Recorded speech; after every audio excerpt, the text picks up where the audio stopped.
All right, welcome back to Weekend Prime. I told you on Sunday it's International Mother's Day. Very, very important. We celebrate our moms, buy them flowers, send them cash, replace that phone that has not been working very well. Very, very important to celebrate our mothers. But on the other side, we are products of our environment, how we are raised. And sometimes that has implications not only on you, but generations moving forward and moving backwards. And that's how we have wounds. You just wonder why you are angry. Yeah, sometimes it's because of such wounds. And today we are addressing the issue of mother wounds. And who better to speak about this than somebody who's in the game addressing this issue professionally. I'm joined by Roslyn Keegan, who's a licensed marriage and family therapist. Roslyn, welcome to Weekend Prime. Thank you. Thank you very much for having me here. And happy International Mother's Day just before Sunday. Yeah. What's the greatest thing about being a mother for you? Seeing my children grow. Mm-hmm. Yeah. That's interesting. That is the greatest thing any mother can see, just seeing them grow. Mm-hmm. Yeah. And to become people in the society. That's what any mom would want. Wow. Yes. That's incredible. Yeah. So this issue of wounds, first of all, let's just talk about wounds even before we go to mother wounds. Yes. When you talk about wounds, especially emotional wounds, yeah. What are these? How do they come about? There's one thing we need to understand in the African setting. There was nothing like wounds. Yeah. And this is, it has come, especially now, very new and very, when we come into mental health. Yeah. And wounds are things that you go through. There's unnecessary anger when there's anger. Yeah. There's pain. Yeah. There's unexplained feelings that you have, but you don't understand where it's coming from. So that the wounds that you have, and the way a person cope with that unexplained pain is we try and cover them. So when you cover them, it becomes a wound. Let me make it, for example, if you have a natural wound, there's an ulcer. So when you put a bandage, the ulcer is inside. So what do you do when you go to hospital? The doctor removes the bandage and cleans the wound and then puts a fresh bandage. So what happens is, for people who have emotional wounds, the ulcer is not cleaned inside. So what comes out when it's not cleaned inside? The pain, the anger, the frustrations. Yeah, that's now what is called an emotional wound. Oh. Yeah. And these, sometimes you're born into it, necessarily, because as you say, Africa, we don't recognize that. It's just sometimes, most of the time, it's weakness or why you paying so much attention to emotions. You can choose to focus on work or something else. So these can be carried from generation to generation. How so? Yeah. What happens is it's called family of origin. So maybe you're talking about mothers. Maybe your grandmother. Let us think of how the colonial era. How were women treated those times? You were not supposed to talk.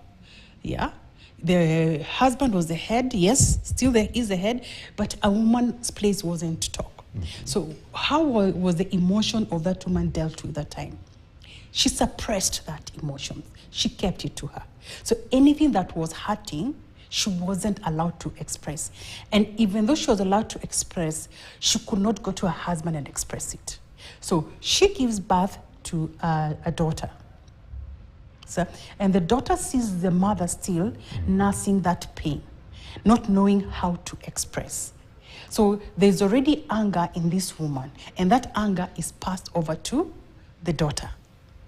Right? And now this daughter is told how to behave. You're not supposed to shout. You're not supposed to shout too much. You won't get a husband. Yeah? You're supposed to take care of your brothers and your sisters, especially if they're firstborns. Yeah? This is the way you're supposed to behave. So this girl is not allowed also to express her emotion. And it's not because the mother was bad or anything, but it's because the mother wasn't aware of what to do. This is how she was brought up. So she's bringing up also this daughter in the same way. So this other daughter also now will bring up the grandchild the same way. Yeah, Wow. they don't know. So there's that, the generation curse. And then there's also when you're brought up with a parent who's depressive or alcoholic. So when your parent has mental illness, they don't know how to show their emotions. Yeah, they have got no idea how to show emotion. So this girl is starved from emotion. So there's no nurturing, there's no mothering. A child who's brought in very well in this society needs to be mothered, needs to be shown some emotion, needs to be hugged. But you see, from generation there was no hug. Maybe your mom is depressed or alcoholic or just a busy mom. Some parents and moms are just too busy. They're busy, and not because it's their fault. It's because they're looking for something to do. So they come in and they leave everything for you as a daughter to work. Okay. So there is no that nurturing. I won't show, this mother will not show the daughter how to be happy, because everything in that house is work. No emotion. Yeah, there is no emotion there. Okay, so I understand how it passes from one lady in one generation to the next. Yes. How does this affect the men in their lives? For example, the sons. You have a depressive, your mom is an alcoholic. Can also that inflict a wound, and how does it manifest? Is this similar to the way it manifests to the daughter? The daughters are more affected. Okay. Because they are more natural. The mom is the one who teaches the daughters how to nurture, how to deal with their inner emotions. The boy is also affected. When this man now gets married or gets into a relationship, he will not have an idea of how to deal even with their wife's emotions. Do you understand? The mom, a woman in the house is the primary giver or the person who understands how to show the other person, how to show your children your emotion. So if you steal away the emotion, the children will not be nurtured. There's like lack of mothering. Okay. Yeah.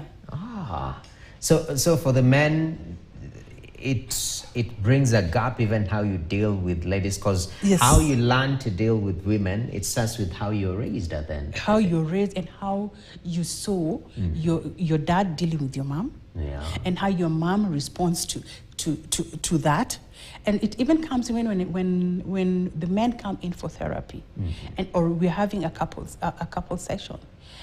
When you ask them, how were you raised, or what is your expectation of your wife?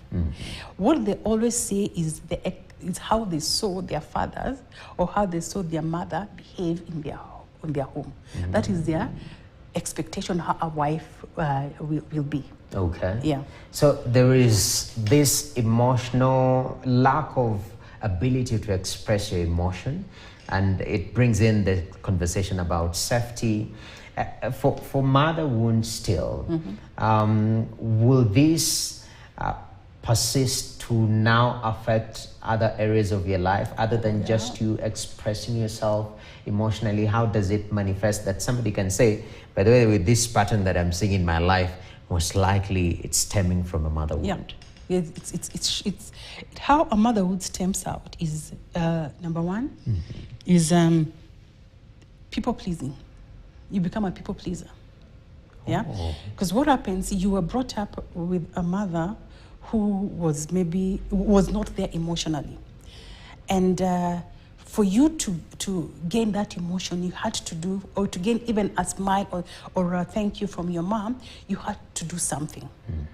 It was very transactional, actually, kind of a relationship you had with your mom. So you become a people pleaser, right? And number two, you have a lot of anxiety. Why? Your attachment style is very anxious because in your house where you're brought in, you used to walk in eggshells because you don't know when the next quarrel or the next slap or the next rebuke will be. So when you enter home, you walk with eggshells. So you are anxious because anything can trigger mom to say something. Oh, that's crazy. Yeah. As if you wanted another one? Yes. You kind of pent down a lot of pain and a lot of anger with you. So you find out, some clients come in and they say, I'm just angry and I'm annoyed and I don't know where it comes from.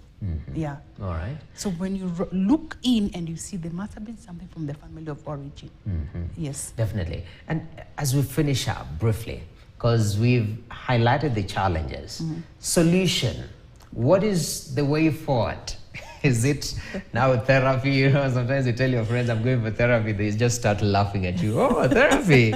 We did show you want to become a better person. But what is the way forward when you identify this to become a better human being, even as we finish up this conversation? Therapy honestly works. Therapy.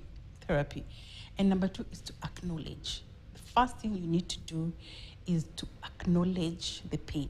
And people like in the African setting, we don't want, no one wants to say mom is bad. To be honest, mom is not bad. But it's not about saying that mom is a bad person. It's accepting that and acknowledging the fact that I'm wounded. And I'm wounded, and this is what is happening to my life, and I need help. Yeah?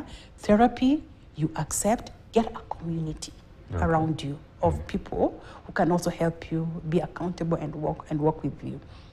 You can also go back and talk to your mom. Okay. Yeah? And have a discussion if you can. The other thing you can also do is write a letter to your old self, to your younger self. So, yeah.